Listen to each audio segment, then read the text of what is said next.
Chapter 5 The Long Flight. Second to the right and then straight on until morning. Wendy remembered what Peter had said, but it seemed that even birds carrying street maps and consulting them at windy corners couldn't have found Neverland with those directions. And so Michael and Wendy and John had no choice but to follow Peter and trust him completely. He led them around in circles, flying past church spires and clock towers and any other tall object that struck his fancy. John and Michael didn't mind. They were having too much fun flying over the ocean, racing each other between waves. Wendy, however, was worried. It seemed to her that they had been flying for days now. Was the island called Neverland because they would never land? It certainly seemed a possibility. She was relieved, at least, that Peter was feeding them, although his way of doing so was rather strange. He would chase birds that had food in their mouths and steal it. The birds would then steal it back, and so it went like this for a while, until someone managed to gobble up the food down. Worst of all, the children were getting incredibly sleepy. Occasionally, one of them would fall asleep while flying and drop like a heavy stone towards the cruel blue sea. It always turned out all right. Either the other children would shout, "Wake up!" or Peter would swoop down at the last minute to save a falling child. But they each came awfully close to the water a few times. One of these days, Wendy thought, Peter might just let them fall just for the fun of it, because it would be an interesting sight to see. "Don't make him mad," Wendy whispered to John. "What would we do if he left us?" "We would go back," John said. "We don't know the way." "Well, then, we would go on," said John. "We don't know that way either. In fact, we don't even know how to stop flying." John thought about this. Wendy was right. Peter had never shown them how to stop. "Well," he said, "worst comes to worst, we could just keep going. The world is round, after all. Eventually we would make it back to our bedroom window, don't you think?" Peter was nowhere to be found. It wasn't uncommon for him to leave them occasionally. Easily bored and distracted, he would fly up high to talk to the stars or down low to talk with the mermaids. He always came back, but sometimes he seemed barely to remember them, as if he had already moved on to his next adventure. "I'm Wendy," Wendy reminded him once when he had flown back and looked at her blankly. "I know that," Peter said, but she could tell he was lying. Eventually, the children learned how to fall asleep without falling. Peter, however, found this boring, so he would cry out and wake them up anyway, just to see them jump. At last, they reached Neverland. Less due to Peter's guidance, it seemed to Wendy, than through sheer luck, or perhaps because the island had been looking for them. "There it is," Peter said. He gestured in the direction the sun was shining, like 100 golden arrows pointing to the island.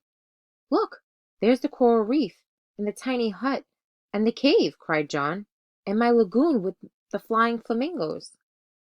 "And there's the hunchback little old lady, and the turtles laying their eggs, and the sewing gnomes," Michael added, "and my flamingo with the flying lagoons." "Hello, Wolfie," Wendy cried down to her pet wolf. "Hello, Boat."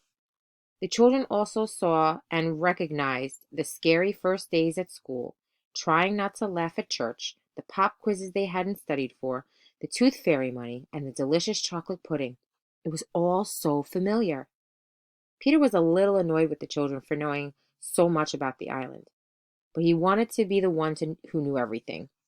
Shortly, however, the sun went down and the children got scared. Then Peter felt better because they needed him again. Down below, black shadows grew strange and noises could be heard. Out in the open sky, there were no night lights or nanas to keep the children safe. The children were on their own. Huddling close to Peter, they flew so low now that their toes occasionally brushed the ocean.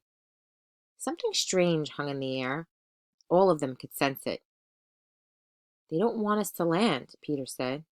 "Who are they?" whispered Wendy, shuddering. Peter wouldn't say. Instead, he said, "This island is full of pirates, and their captain, Hook, is the biggest pirate of all." The boys had been excited about pirates, but at the reality of them, Michael began to cry, and even John gulped. "Of course, Hook's not quite as big as he used to be," Peter added, "thanks to me. During our last battle, I chopped off his right hand with my sword. Now he has an iron claw instead of fingers. If you meet him, you leave him to me. Got it? Yes. Don't say yes. Say, aye, aye, sir. Every boy who serves under me has to say that. Aye, aye, sir, replied John. It occurred to John then that Tinker Bell's light might make it easier for the pirates to see them. Tell her to go away at once, Peter, the children cried, but he refused. She gets scared and lonely too, he said. They compromised. John would carry Tink in his hat, which he would hold in his hand. This worked for a while until John got tired and Wendy took over. Don't think this changes anything between us, the still jealous Tink clinked, if only for Peter's benefit.